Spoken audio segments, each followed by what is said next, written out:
Donc, bienvenue, bonsoir. Merci à tous d'être présents donc, pour ce débat sur les migrations et le changement climatique. Donc, on voit que de plus en plus d'événements climatiques extrêmes se déroulent, et y compris sur le sol européen, y compris en France, encore cet été en Belgique, en Allemagne. Et l'un des nombreux impacts de ces événements climatiques extrêmes liés au changement climatique et au réchauffement climatique sont les migrations et les déplacements donc de populations touchées par ces événements. Donc, en fait, le changement climatique et les événements qu'il induit sont l'une des premières causes de déplacement des populations donc, dans le monde. Donc, en moyenne, ce serait 25 millions de personnes par an qui seraient déplacées pour cette raison. Ça, c'est en moyenne sur les 15 dernières années. Donc, en plus donc, des événements climatiques extrêmes, comme les feux de forêt, les inondations, il y a des phénomènes bien plus progressifs qu'on comptabilise donc différemment, comme ce ne sont pas des événements ponctuels, mais qui sont les phénomènes de désertification, la montée des eaux, ou encore la baisse de fertilité des sols qui prive certaines zones de ressources agricoles. Donc le but de notre discussion va être de comprendre un peu mieux ce phénomène et les spécificités, ou non d'ailleurs, des migrations dans le contexte du changement climatique rapide dans lequel nous nous trouvons.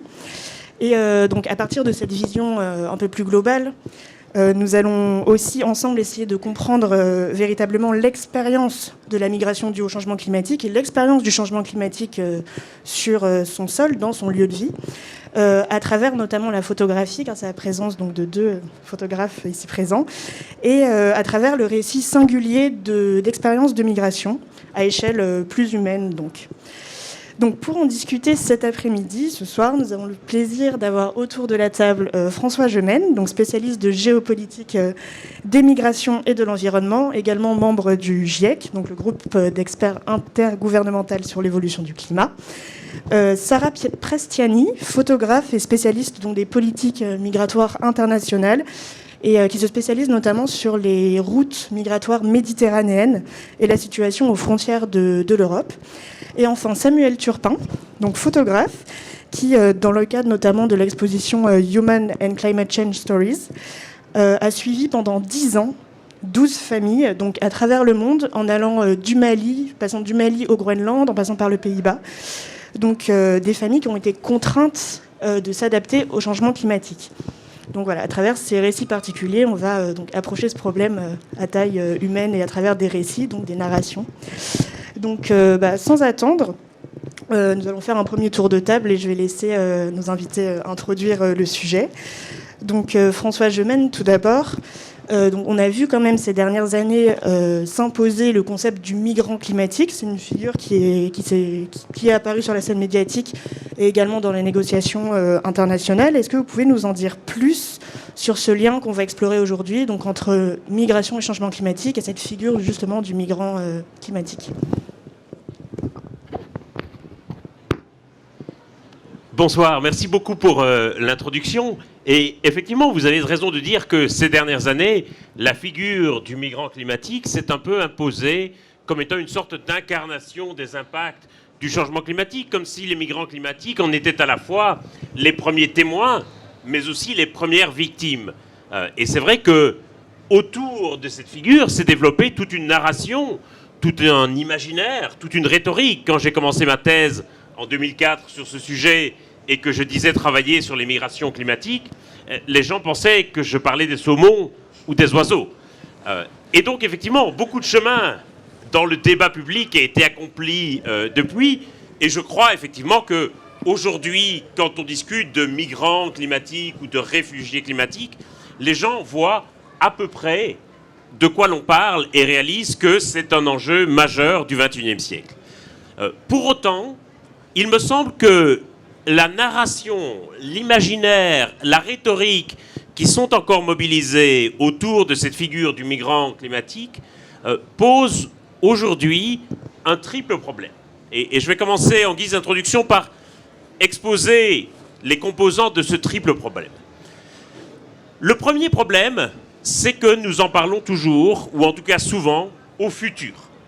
Et que le débat public reste jalonné de prévisions généralement assez catastrophistes, de X millions de migrants déplacés d'ici 2050, d'ici 2035 ou d'ici la fin du siècle. En d'autres termes, nous avons encore volontiers tendance à voir cette question des migrations climatiques comme un problème futur que nous pourrions encore éviter par une baisse drastique de nos émissions de gaz à effet de serre. Mais ce faisant, et mon but n'est pas ici de mettre en cause les projections futures, mais ce faisant, ça nous amène à ignorer, ou à être aveugle en tout cas, quant à la réalité présente de ces migrations. Vous avez rappelé qu'il y avait en moyenne 25 millions de personnes déplacées chaque année par des événements climatiques extrêmes. À ce chiffre, il faut ajouter ceux et celles qui sont déplacés par des dégradations plus lentes de leur environnement. Et donc nous sommes déjà face à un problème présent qui appelle évidemment des réponses politiques présentes et pas uniquement une sorte de conceptualisation future. C'est le premier problème. Le deuxième problème, c'est que nous avons tendance à en parler comme d'une sorte de catégorie migratoire nouvelle et séparée des dynamiques migratoires contemporaines. En quelque sorte, c'est comme si on avait d'abord les réfugiés politiques, ensuite les migrants économiques, et puis une sorte de troisième catégorie qui s'ajouterait, les migrations climatiques ou les migrations environnementales. C'est très problématique parce qu'aujourd'hui, on voit bien à quel point le débat public est largement structuré autour de cette dichotomie entre réfugiés politiques et migrants économiques. Le problème de cette dichotomie, c'est que d'abord, elle ne correspond pas vraiment à la réalité et qu'aujourd'hui, on sait que les motifs des migrations sont multiples et interconnectés les uns aux autres et s'influencent mutuellement, et qu'en fait, cette dichotomie entre réfugiés politiques et migrants économiques, elle sert davantage à justifier les politiques d'asile et d'immigration mises en place dans les pays industrialisés, plutôt qu'à décrire une réalité empirique. Et de surcroît, nous avons de plus en plus tendance à porter sur cette dichotomie un jugement normatif, comme s'il y avait d'un côté les bons réfugiés politiques qu'il faudrait protéger et accueillir, et de l'autre les mauvais migrants économiques qu'il faudrait renvoyer chez eux comme de vulgaires marchandises. Et à cette dichotomie qui est déjà très problématique, nous ajouterions une troisième catégorie, une catégorie nouvelle, comme si les motifs environnementaux des migrations n'avaient rien à voir avec les motifs politiques et économiques des migrations. Mais la réalité, c'est qu'ils sont profondément imbriqués dans les motifs politiques et économiques des migrations. Par exemple, quand vous savez qu'en Afrique subsaharienne, environ un ménage sur deux dépend de l'agriculture de subsistance comme principale source de revenus, quand vous savez que cette agriculture de subsistance est extraordinairement vulnérable à toute variation de la pluviométrie ou de la température, ça veut dire que dès qu'il fait un peu plus chaud ou qu'il pleut un peu moins, les gens perdent leurs revenus et sont donc souvent, et on le racontera j'imagine, obligés d'envoyer un ou plusieurs de leurs fils à la ville pour qu'ils trouvent un revenu complémentaire. Mais c'est une conception profondément occidentale que d'imaginer que l'économie et l'environnement sont deux choses différentes. Pour une majorité des gens en Afrique subsaharienne, l'économie et l'environnement, c'est la même chose parce que leurs ressources économiques dépendent directement des conditions environnementales. Et de la même manière, un très grand nombre de conflits ou de tensions sont directement liés aux conditions environnementales. Et donc on ne peut pas séparer aujourd'hui les motifs de migration et assigner les gens à une catégorie migratoire en fonction de leurs motifs de migration. C'est le deuxième problème. Le troisième problème, ce n'est pas le dernier, mais en tout cas le troisième pour l'introduction. Le troisième problème, c'est que nous voyons toujours ces migrations environnementales ou climatiques comme une sorte de catastrophe humanitaire à éviter à tout prix. Or, la réalité empirique des choses, c'est que les gens migrent pour une variété de raisons. Que pour certains, oui, c'est effectivement un drame et un déracinement. Pour d'autres, c'est parfois une stratégie qu'ils vont mobiliser pour s'adapter aux impacts du changement climatique, et non pas parce qu'ils ont échoué à s'adapter. Mais, à force de le voir comme une sorte de catastrophe à éviter à tout prix, nous allons volontiers imaginer qu'on est à l'aube d'une sorte de nouvelle vague migratoire ou de nouveau tsunami migratoire. Beaucoup de gens disent, regardez déjà les problèmes que nous avons aujourd'hui avec l'immigration, et ce n'est rien par rapport à ce qui nous attend demain et par rapport aux X millions de personnes qui seront déplacées demain par les impacts du changement climatique. Le problème, à force de conceptualiser l'immigration comme une sorte de crise, c'est qu'on va pousser un narratif de fermeture des frontières et de repli sur soi. Plus on va installer dans l'esprit des gens et des politiques l'idée que nous devons nous préparer à une nouvelle crise migratoire, plus nous risquons d'avoir comme réponse de la part des gouvernements une stratégie de fermeture des frontières pour se protéger de cette crise à venir, plutôt qu'une stratégie de baisse des émissions de gaz à effet de serre. Et évidemment, si on insiste tellement, et c'est le cas aussi, il faut le dire, de beaucoup d'activistes climatiques qui insistent sur ces nombres catastrophiques, je ne doute pas de leurs intentions, qui est de convaincre les gouvernements de la nécessité de réduire leurs émissions de gaz à effet de serre. Mais en présentant l'immigration comme une menace terrible, on participe de facto à un discours xénophobe qui risque de renforcer les discriminations et les atteintes aux droits humains des personnes qui migrent déjà aujourd'hui. Et donc il y a, à mon sens, un grand danger politique dans cette narration. Voilà, je m'arrêterai là, mais à mon avis, 3 problèmes, 3 dangers liés à la narration actuelle de ce phénomène. Merci beaucoup pour cette introduction très claire. Sarah Prestiani, notamment, on a parlé de de fermeture des frontières. Quelle est la vision juridique et politique de cette figure du migrant climatique? Est-ce qu'il y en a une, justement? Enfin, comment elle est appréhendée, finalement, au niveau plus institutionnel? Oui, merci. Je pars exactement du François, où François s'est arrêté, justement pour développer ces concepts. Qu'est-ce qui s'est passé à niveau des politiques européennes, des États membres? Et là, moi, je vais me concentrer sur l'espace méditerranéen. Exactement cet imaginaire que moi j'ai traduit comme l'imaginaire de l'invasion, qu'on voit aujourd'hui quand on entend parler des migrations climatiques, environnementales, mais par exemple qu'on a vécu en 2015 quand 1 million de personnes sont arrivées sur le territoire européen. On ne s'est pas arrêté simplement à regarder la réalité. 1 million de personnes sur 28 États membres. Qu'est-ce qu'ils étaient par rapport aux 3 millions des Syriens qui étaient présents dans les petits Libans. Donc on ne s'est jamais arrêté à faire cette comparaison et on a créé l'imaginaire de l'invasion. L'imaginaire de l'invasion a produit un renforcement des politiques sécuritaires de gestion de la migration et de l'asile. Donc moi, ce que je voudrais faire dans la deuxième partie de cette rencontre, c'est imaginer avec vous, par exemple, un migrant malien qui est poussé à partir pour cette multiple raison qui vient d'être décrite, la question de la sécurité et l'instabilité du pays qui est complètement traversé par des conflits depuis des années, la question des crises climatiques et environnementales liées à la désertification, mais aussi à un contexte de conflits de toute la région sahélienne. Quelle est la situation qu'il va vivre? Eh bien, la situation qu'il va vivre, d'abord, c'est une situation qui l'oblige à prendre des routes de la mer et à traverser les déserts, parce que c'est ça la première problématique des politiques européennes aujourd'hui, c'est l'absence pratiquement des voies légales d'accès au territoire, aucune prise en considération des faits, que ce soit de la possibilité d'avoir des visas, que ce soit des quotas réels des réinstallations, donc l'obligation à risquer sa vie. Et quand je parle de risquer sa vie, je vous donne juste 2 chiffres. 40 000 personnes qui sont arrivées en Espagne en 2021, 40 000 personnes, et 4 400 morts de la même tentative de rejoindre l'Espagne. Donc on a 10% des personnes qui meurent en essayant de rejoindre les territoires européens. 1500 en seule Méditerranée centrale.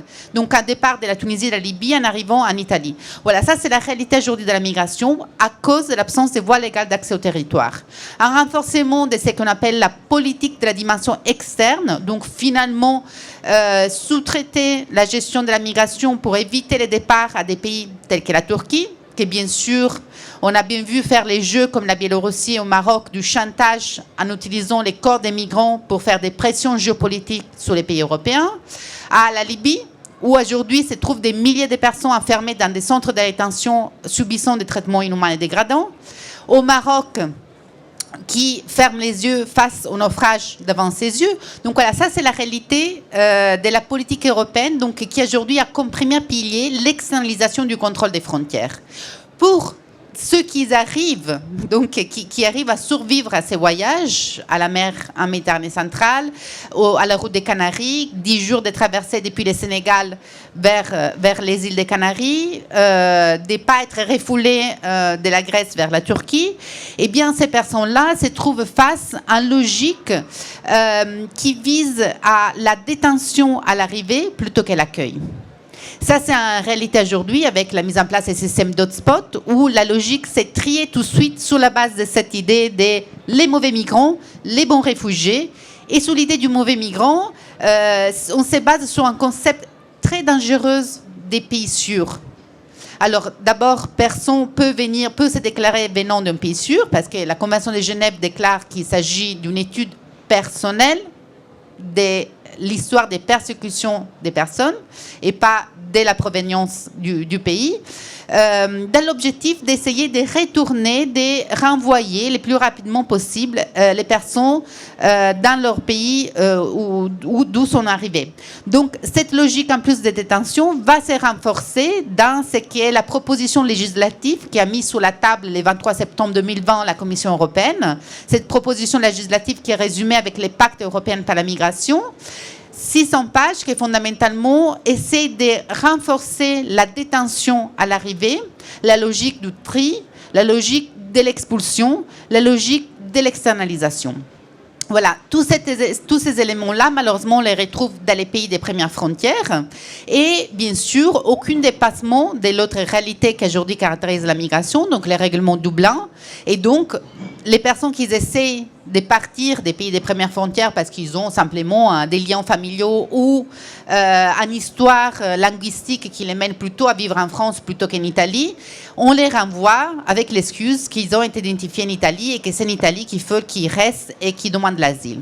Donc voilà. Tout ça, de quelque façon, est la réalité aujourd'hui de la migration et qui a été produit par cette logique de la crise imaginaire, de l'invasion qui n'existait pas, mais qui, de fait, a poussé, avec bien sûr des intérêts plutôt de nature électorale qui se basant sur la réalité de la migration, à forger la réalité de la gestion de la migration aujourd'hui.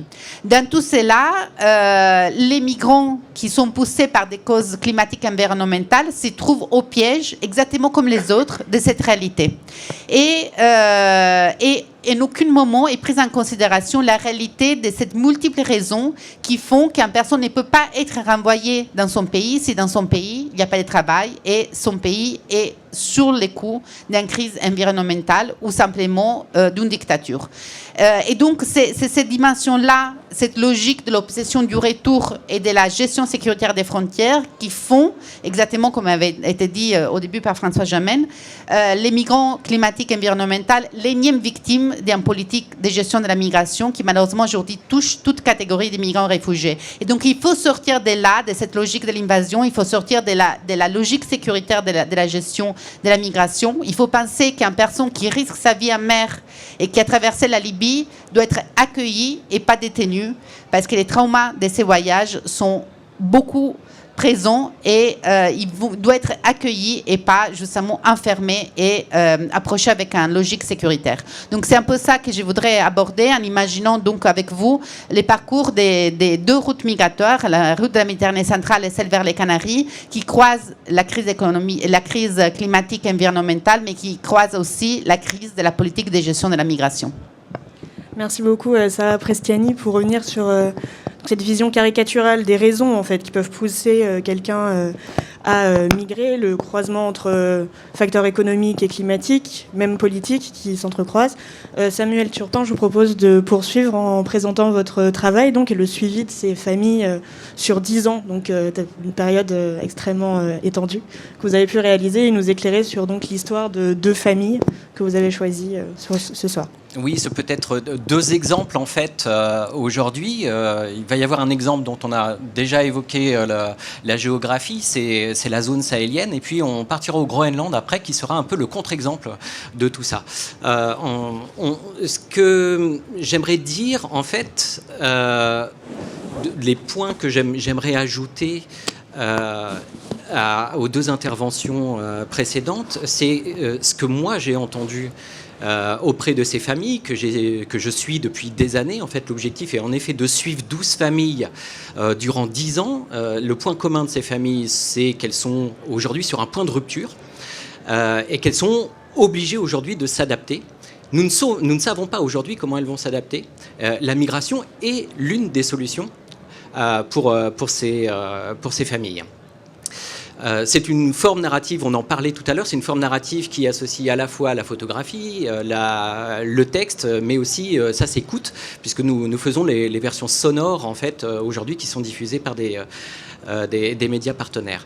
Le point commun de l'ensemble des familles, et ce que j'ai pu entendre, c'est que la migration était le dernier ressort pour ces familles.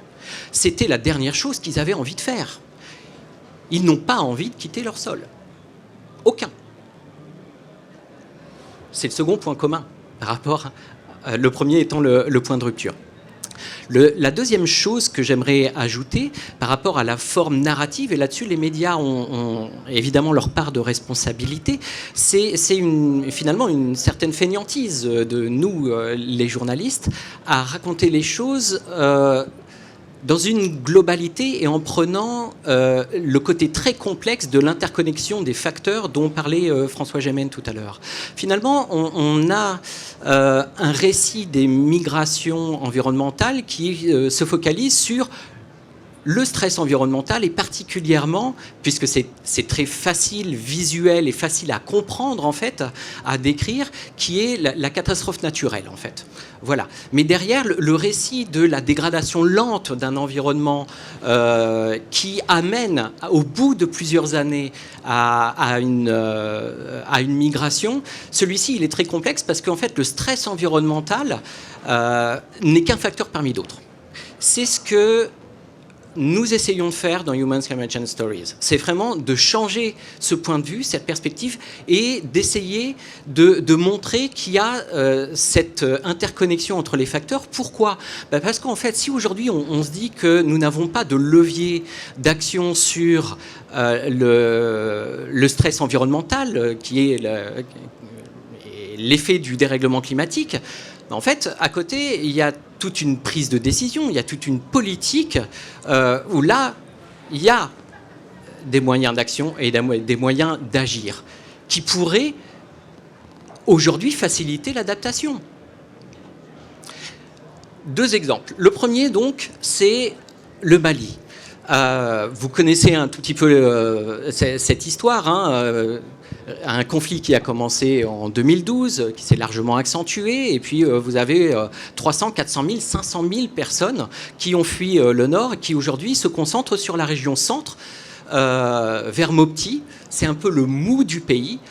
C'est à cet endroit que cette histoire a été réalisée.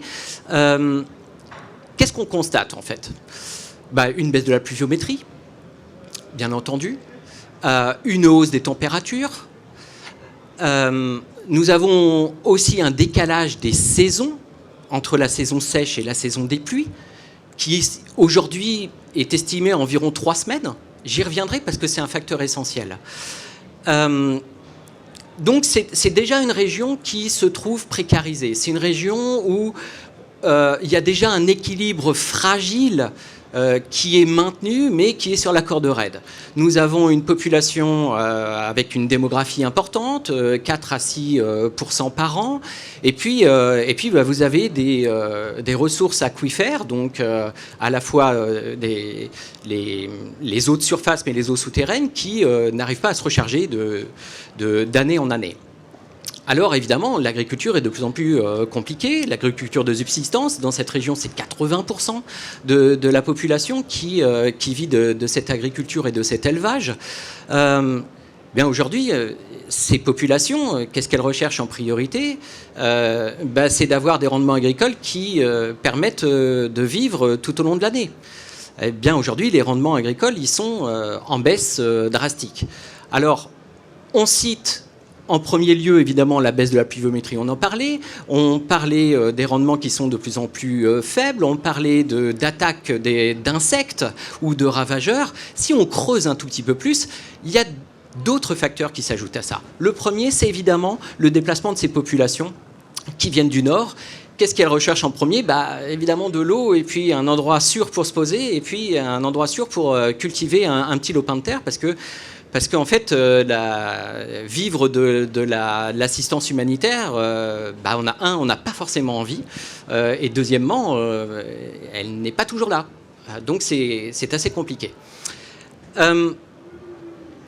Ces populations arrivent donc sur des points d'eau sur lesquels ils vont pouvoir s'organiser. Donc vous avez une concentration de population de plus en plus importante autour de ces points d'eau, mais on doit partager l'eau pour tout, pour l'usage domestique, pour l'agriculture, mais aussi pour le bétail. Et une vache, ça boit 40 fois plus qu'un homme chaque jour. Alors vous avez une tension intercommunautaire entre les agriculteurs et les éleveurs qui montent de plus en plus. Au début, c'est géré localement. Et puis, en fait, normalement, vous avez recours aux services de l'État pour gérer ces conflits. Sauf que l'État est défaillant et que l'État n'est même plus présent à Mopti. Vous n'avez plus d'école, vous n'avez plus d'hôpitaux, vous n'avez plus de services juridiques. Donc, la justice doit être rendue de manière intelligente entre toutes ces populations. Bien. C'est à la fois vous êtes parfois accusé d'être jugé parti, bien évidemment. En fait, pourquoi ? Parce qu'on voit quoi ? Qui va rendre la justice ? Oui, mais c'est toi, mais tu es de quelle communauté ? Blablabla, blablabla, blablabla. Le facteur aussi essentiel que l'on doit comprendre à cette crise sahélienne, c'est qu'aujourd'hui, je parlais de ce décalage des saisons. Ousmane Barka Diallo, qui est la personne centrale autour de ce reportage, nous expliquait qu'ils avaient l'habitude de planter la dernière lune de mai. Ça a toujours été comme ça. Son père faisait comme ça, son grand-père faisait comme ça, et sa mère, qui est encore vivante, préconise que l'on fasse comme ça. Parce qu'en fait, la saison des pluies commençait à cette période-là. Aujourd'hui, ce n'est plus à cette période-là qu'elle commence. C'est 3 semaines plus tard. C'est même voire 4 semaines plus tard. Quand on a fait cette histoire, elle est arrivée 1 mois plus tard. Sauf que, la nature étant bien faite, où elle était bien faite, vous avez une période de transhumance qui se passe début décembre et qui amène les troupeaux avec les éleveurs des hauts plateaux vers les plaines à cette période-là. Et normalement, au mois de novembre, les récoltes sont faites. Sauf qu'avec ce décalage des saisons, ces récoltes ne sont pas faites. Et que les troupeaux y descendent au moment où les récoltes ne sont pas faites. Et donc, les éleveurs, avec leurs troupeaux, piétinent l'ensemble des récoltes. Et là, vous voyez votre récolte, Ousmane nous le raconte, vous voyez votre travail de l'année, celui qui va vous faire vivre toute l'année, disparaître en quelques jours. Ce n'est pas possible. Ils ne peuvent pas l'accepter. Et il y a un autre phénomène. On gratte un petit peu plus loin. Oui, mais en fait, de manière ancestrale, il y avait des couloirs, il y avait des corridors de transhumance. Ces corridors de transhumance, aujourd'hui, n'existent plus. Pour plusieurs raisons. D'une part, parce que aujourd'hui, avec l'expansion démographique, avec l'accaparement des terres, notamment par des grands groupes, sous des prête-noms maliens, aujourd'hui, étendre sa terre, ce n'est pas possible. Alors on gratte tout ce qu'on peut, en fait. Et on vient gratter sur les corridors de transhumance. Et en plus, c'est très fertile, parce que ces corridors de transhumance, chaque année, en fait, ils reçoivent les déjections des animaux qui fertilisent naturellement les sols. Et donc, vous avez une très bonne terre. Les agriculteurs, ils n'ont pas du tout envie de se passer, en fait, de cette bonne terre. Voilà, vous avez ce genre de choses. Et puis, gratter un tout petit peu plus encore. Vous dites, oui, mais alors, ces corridors, pourquoi ils n'existent plus ? Pourquoi aujourd'hui, des autorités, pourquoi l'État même s'il faillit, ne gère pas cette question-là. Eh bien oui, sauf que c'était le droit traditionnel qui gérait l'ensemble de ce territoire foncier, de ce code foncier. Et puis, on s'aperçoit qu'il y a 4 réformes du code foncier en moins de 15 ans, dans lequel les éleveurs peuls n'ont jamais été associés. Et aujourd'hui, on leur dit que les corridors n'existent plus. On dit à des agriculteurs, on vient les voir, on leur dit cette terre m'appartient. Ah ben non, elle m'appartient.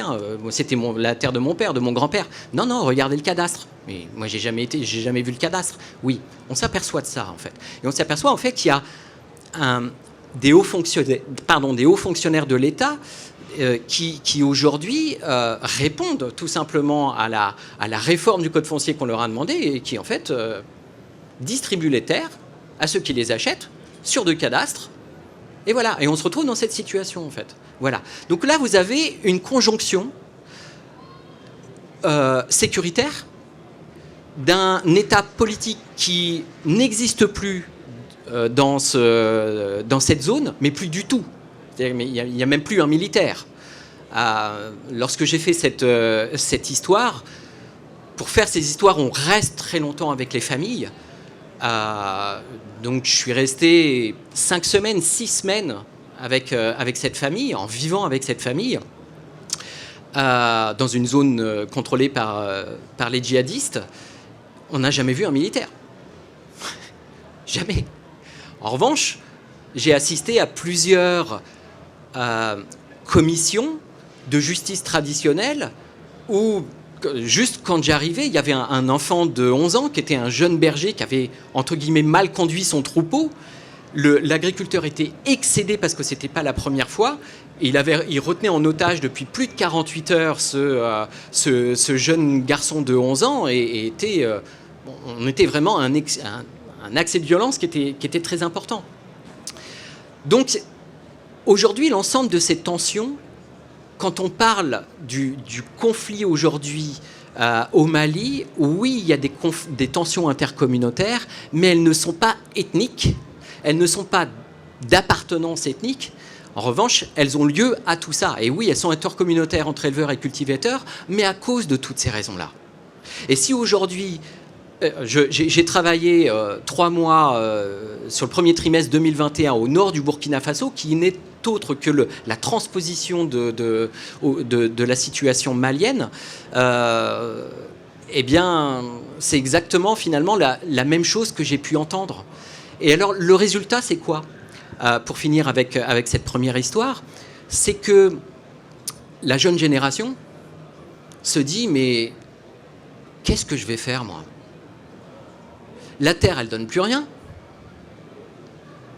Je ne suis plus mobile. On subit des attaques régulières de la part des groupes armés. Il y a un impôt qui est imposé sur l'ensemble de mes revenus. Et puis en fait, je m'aperçois d'une chose. C'est Ousmane qui mettait en valeur l'ensemble de cette nouvelle notion, c'est de dire, mais en fait, nous-mêmes, on s'est fait leurrer. Parce que quand on parle de mauvais rendement de nos terres, c'est nous qui sommes responsables. Parce qu'on a cru aussi à une agriculture à semences améliorées et des engrais. Des engrais qui nous demandent beaucoup d'eau, dans une région où il y a un stress hydrique énorme, et on a des terres qui sont complètement lessivées et qui ne donnent plus rien aujourd'hui. Monoculture plus utilisation intensive d'engrais et de semences améliorées. Alors quand vous interrogez les autorités sur « mais comment ça se fait qu'à Mopti, il y a des OGM ?» Parce que j'ai quand même fait mes devoirs, il y a le Mali, depuis 2008, a un moratoire sur les OGM. Oui, ça veut dire quoi ce moratoire ? Ça veut dire qu'officiellement, il n'y a pas d'importation au Mali d'OGM. Mais il n'y a pas besoin en fait. Le voisin burkinabé, lui, au sein de la CEDEAO, s'occupe de faire l'ensemble de dissémination en fait d'engrais et tout ça. On voit des camions entiers qui viennent. Ousmane se bat contre ça en disant mais on a en fait nous-mêmes on a lessivé nos sols avec cette utilisation intensive. Aujourd'hui, on est en fait dans cette conjonction d'ensemble de facteurs et vous voyez que sur tout ce que je viens de citer, le facteur climatique qui est important, hein, la pluviométrie est le premier que l'on va vous citer, mais derrière l'ensemble des autres facteurs, il y a moyen d'agir dessus. Peut-être avant de passer donc à l'exemple du Groenland, j'aimerais me retourner vers vous, François Gemène, à propos de cette idée d'adaptation. En fait, donc face aux migrations climatiques, la première idée qui vient à l'esprit, c'est il faut réduire les émissions et donc réduire l'impact du changement climatique, mais bon, avec dans la mesure du possible, disons. Mais en fait, est-ce que la manière de considérer les politiques donc face aux migrations climatiques doivent être dans cette idée d'adaptation, en fait, accompagner une stratégie d'adaptation que de toute façon les populations ont. Comment il faut l'appréhender plutôt que de l'idée il y a une catastrophe climatique et ce sera la migration forcée et désorganisée. Alors c'est difficile de donner une réponse tout à fait générale à cette question parce qu'en réalité, selon les situations géographiques, mais aussi selon les situations personnelles et les caractéristiques socio-économiques des gens, il va y avoir une appréhension face à la migration qui va être complètement différente. Il y a certains cas, comme je l'ai dit, où les impacts du changement climatique vont pousser les gens à migrer sans qu'ils aient vraiment le choix. C'est évidemment le cas des impacts brutaux du changement climatique. Il y a d'autres fois où les gens vont migrer précisément pour s'adapter aux dégradations de leur environnement, parce que ça va leur fournir un revenu complémentaire, parce que ça va alléger la pression démographique sur certaines ressources raréfiées.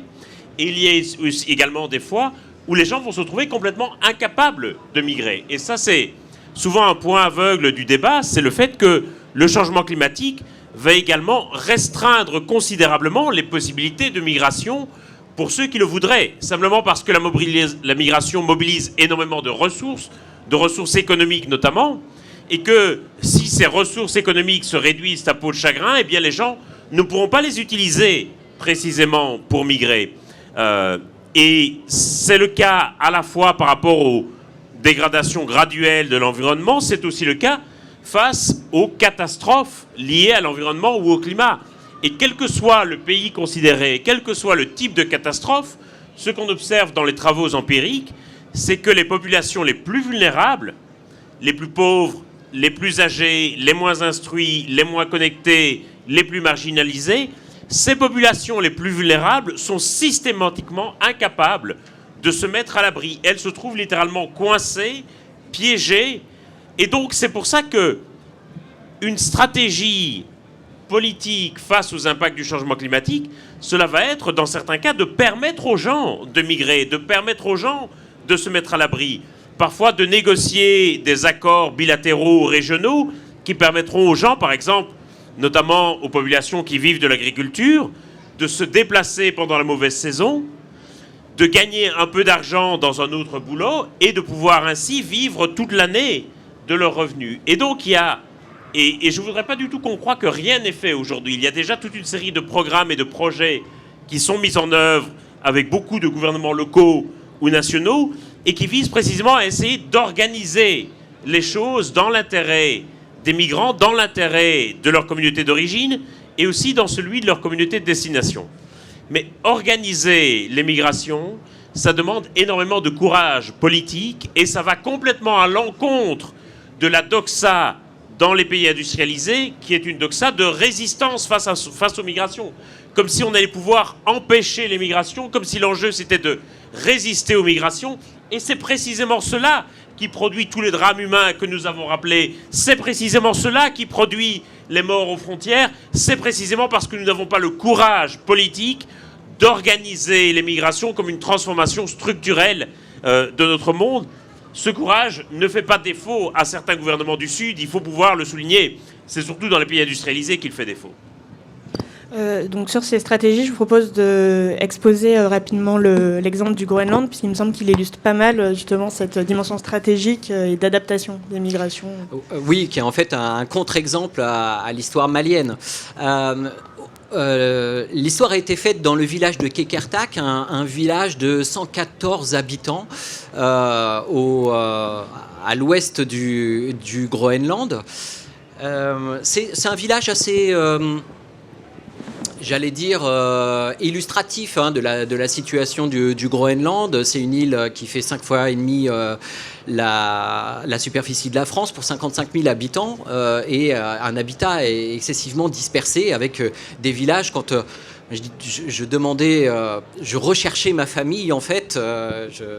C'est un point délicat du projet, parce qu'en fait, on va travailler 10 ans ensemble. Je recherchais en fait une famille qui avait envie de participer à ce projet. Quand je passais dans un village, j'étais en kayak en fait. Je ramais de village en village et je posais la question, est-ce que c'est loin ? Non, non, c'est pas très loin. Ah bon, c'est combien de temps ? C'est 8 heures en skidoo. Ok, donc je transposais en kayak, en rame, combien ça pouvait faire. Donc c'est assez voilà, illustratif de la situation de la géographie. Niels Molgaard, c'est un pêcheur. Il est né dans ce village à Kekertak. Et son grand-père, son arrière-grand-père était à l'époque des chasseurs. Et puis son père a commencé à devenir un pêcheur. Et Niels, lui, ne chasse plus à part pour le plaisir, mais est un pêcheur et vit de la pêche. Il faut savoir que la pêche est aujourd'hui la principale ressource du Groenland. 90% de ce qui est pêché part à l'exportation. Comme il y a très peu d'opportunités économiques à développer sur l'île, en fait, on peut dire que tout le monde est pêcheur. En fait, chaque homme dans une famille est pêcheur, à part quelques services qui existent. Mais c'est vrai que tout est relié aujourd'hui à la pêche. Donc c'est très commode aussi pour des autorités groenlandaises de privilégier un secteur sur lequel tout le monde est d'accord finalement, tout le monde en vit. Donc voilà. Qu'est-ce qui se passe au Groenland actuellement ? Un véritable dilemme, le dilemme des glaces en fait. On en parle souvent de cette géopolitique des pôles. Qu'est-ce qui se trame sous cette géopolitique des pôles ? En fait, le Groenland aujourd'hui est un territoire autonome du Danemark.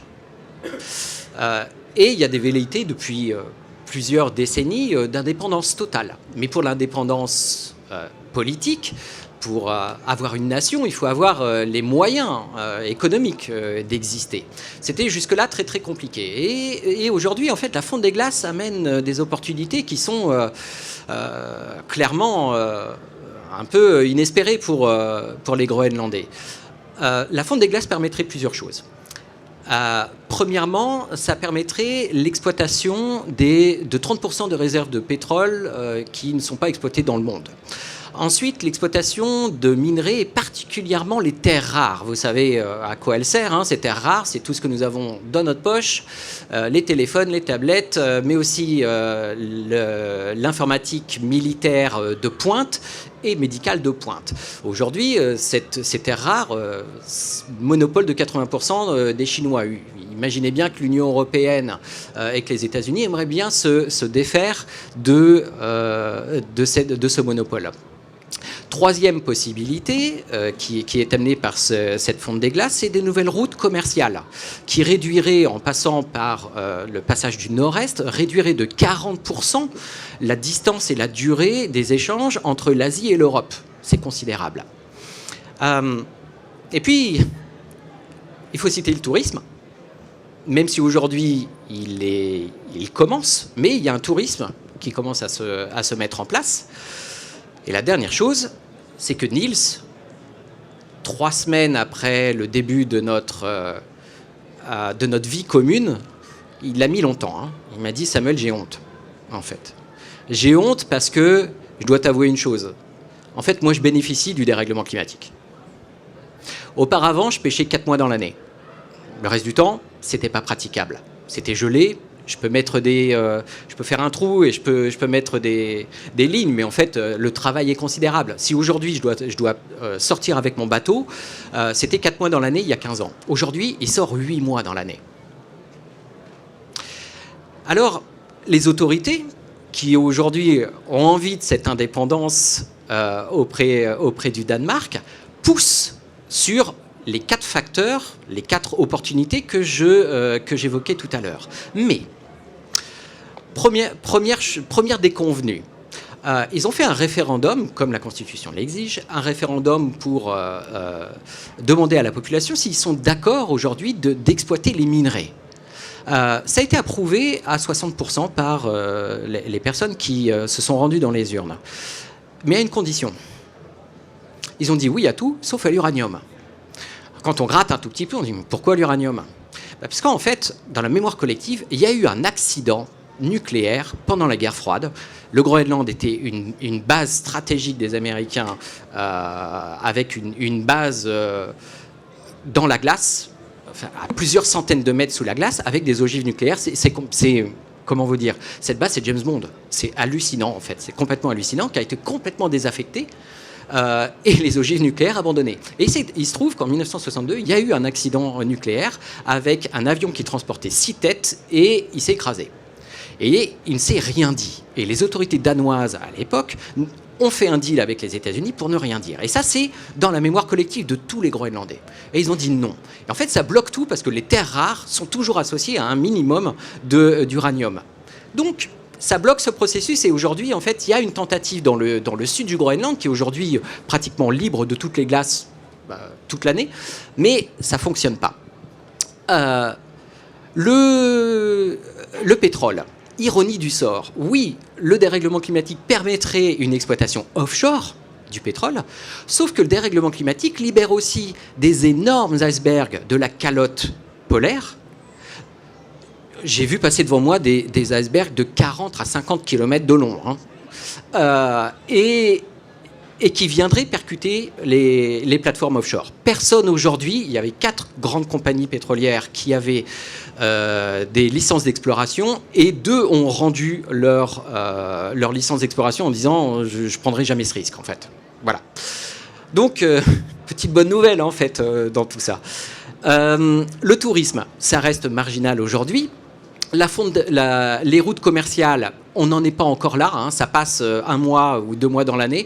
J'ai pu vérifier l'hypothèse parce que j'ai eu la chance en fait d'être sur un voilier scientifique vers le pôle pour accompagner des missions scientifiques cet été, et en fait ça passait pas encore. Voilà, au mois de juillet en tout cas en voilier on passait pas, mais il y avait du brise-glace. Et bien derrière, il reste la pêche. Et donc les autorités demandent à pêcher et surpêcher. Et Niels a été encouragé par l'ensemble des autorités avec des taux préférentiels, à acheter des bateaux et il s'est endetté jusqu'au cou. Et quand on était ensemble, il me disait, j'espère juste en fait que le poisson il sera encore là l'année prochaine. Et qu'est-ce qui se passe l'année d'après? Il n'y a plus de poissons. Voilà, parce qu'ils sont dans une zone de surpêche, et malgré les comités scientifiques qui ont sonné les alertes, malgré, les autorités lèvent les quotas en permanence. Voilà, chaque année. Et aujourd'hui, on est dans une zone de surpêche, et on a des pêcheurs qui ont bénéficié de beaucoup de bancs de poissons qui quittent l'Atlantique Nord en fait pour des eaux plus froides et moins acides. Mais voilà, on en est là aujourd'hui. Alors, il se passe quoi? On a un double effet en fait aujourd'hui sur l'immigration. Niels a quitté le village avec sa femme l'année dernière et est parti à la capitale, Nuuk. Il ne fait rien parce qu'il ne sait rien faire d'autre. Il le dit dans le reportage.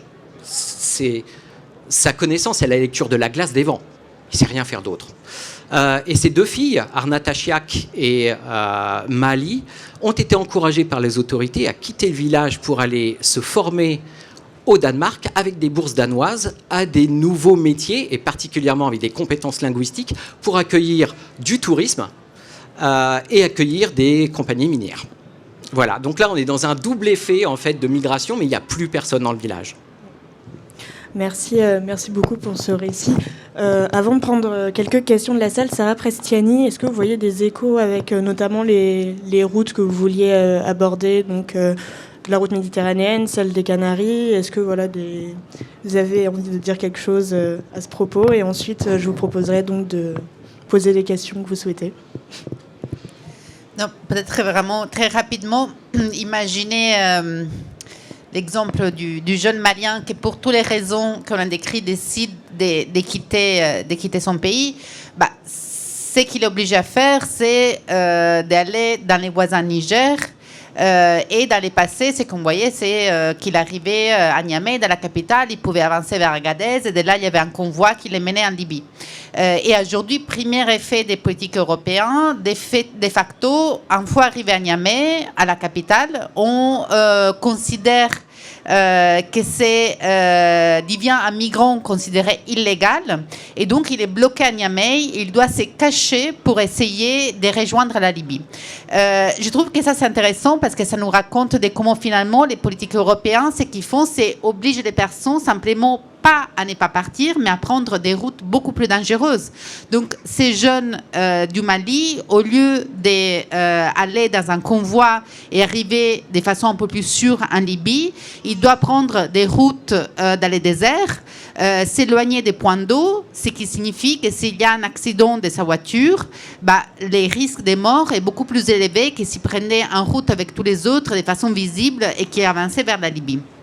Une fois arrivés en Libye, souvent ils sont kidnappés à niveau de la ville de Beni Walid parce que la situation chaotique en Libye fait que les migrants c'est de la monnaie liquide pour les différentes milices qui ils ont à gérer les territoires. Donc la migration est devenue une source des revenus par les milices.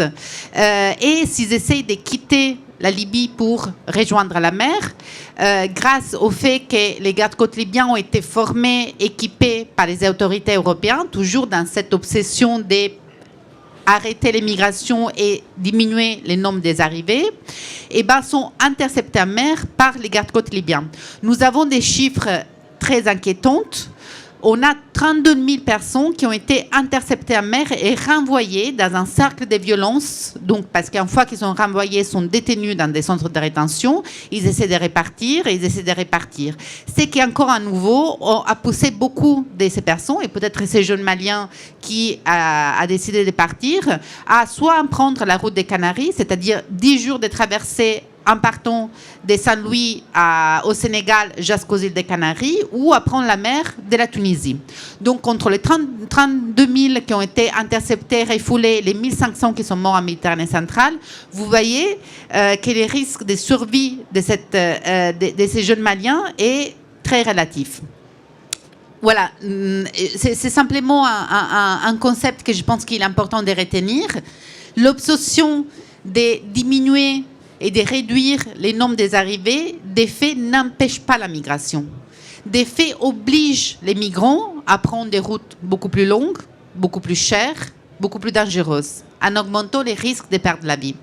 Et c'est ça la narration qu'il faut faire pour essayer d'invertir complètement la logique de la migration et arriver à une gestion de la migration qui à la fois sauve des vies, prend en considération aussi la réalité de la migration qui aujourd'hui se déplace beaucoup plus dans les continents africains que vers l'Europe et pas instrumentaliser la migration comme si c'était une invasion vers l'Europe et changer la logique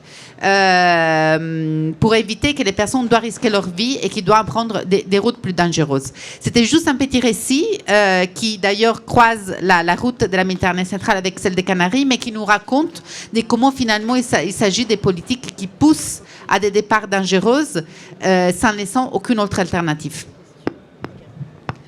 Merci beaucoup, Sarah Prestiani. Donc, malheureusement, on n'aura pas le temps de prendre des questions du public. Mais à l'issue du second panel, on pourra plus largement en discuter. Peut-être si vous avez un petit mot de conclusion, François Gemène, avant de conclure et de passer à la seconde discussion. Non, simplement pour vous remercier d'être venu, pour vous remercier pour l'organisation du panel. Et pour ceux qui veulent, on peut aller prendre une petite bière. Très bien, merci beaucoup.